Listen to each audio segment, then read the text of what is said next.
Statistically, the Trinity doesn't add up. The biblical authors don't seem to be working from the framework of Trinitarianism.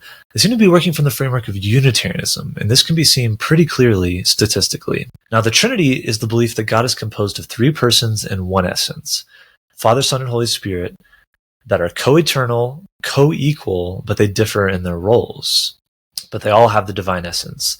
Now, this definition is really important as we move forward to remember that God, in Trinitarianism, God is plural. He consists of three persons. So just keep this in mind as we move forward. Statistically, this just simply is not the understanding of God that the biblical authors seem to have. Now, since many scholars believe that the Trinity was revealed between the Testaments, aka in the person of Jesus Christ, that's when the Trinity was revealed, we're going to be really gracious and only look at the New Testament. Does the New Testament support the Trinity statistically? Now, the first line of evidence that really supports Unitarianism is that the Father is called God overwhelmingly more than any other member of the Trinity in the New Testament. Now, this is the biblical data.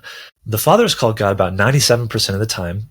Jesus is called God about 1% of the time, maybe, in like John 20:28 and Hebrews 1:8. I don't interpret those passages that way, but I understand how somebody could say, yeah, Jesus is being called God here. But that's maybe 1% of the verses in the New Testament. The Holy Spirit is called God maybe 2% of the verses in like 1 Corinthians 3:16 and Acts 5:3-5. There's some places where the Holy Spirit is called God. Now, which framework explains this data better?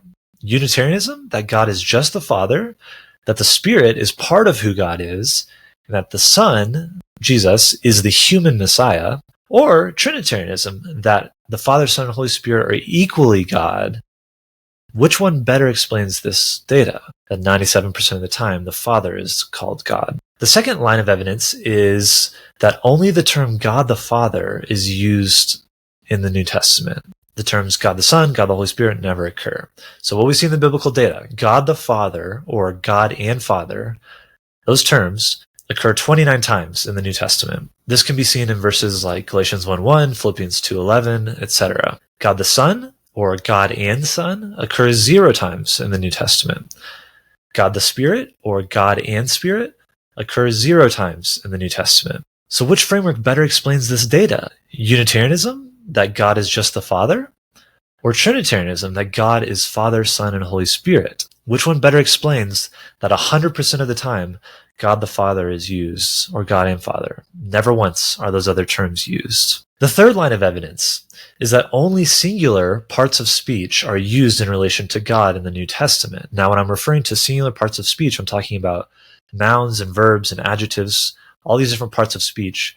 When they're used in relation to God, they're always singular every single time in the New Testament. We see from the biblical data that there's over 1,000 singular parts of speech used for God, or used in relation to God. This can be seen in Matthew 3:9, Luke 1:68, and Acts 10:40, and other places. We see 0 plural parts of speech used in relation to God. Now, which framework better explains this data? Unitarianism, that God is one singular being or person? Or Trinitarianism, that God is 3 persons? Which one better explains the thousands of singular pronouns and verbs used in relation to God? The fourth line of evidence is that God is never once called 3 or 3 in 1, but always called 1. This statistic is in regard to the entire Bible. Statistically, we see that the times that God is called 1, or that God is alone, is 28 times. This can be seen in Deuteronomy 32:39, Malachi 2:10, James 2:19, etc. 10 of different places God is called 1, or that he is God alone. Times that God is called 3, or 3 in 1, 0.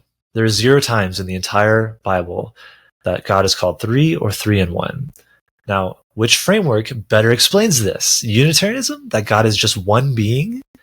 Or Trinitarianism, that God is 3 persons in one essence? Which one better explains that data? Now, these figures that I showed are absolutely shocking if God is a Trinity, composed of Father, Son, and Holy Spirit. Statistically, it seems that Trinitarianism was not the understanding that the biblical authors had, because in all these ways, the data overwhelmingly supports Unitarianism, much better than Trinitarianism. My plea to you Trinitarians is to let the majority interpret the minority rather than the other way around.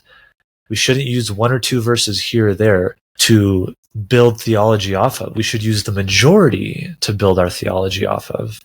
and let those interpret the minority. As we've seen today, statistically, the God of the Bible is just the Father.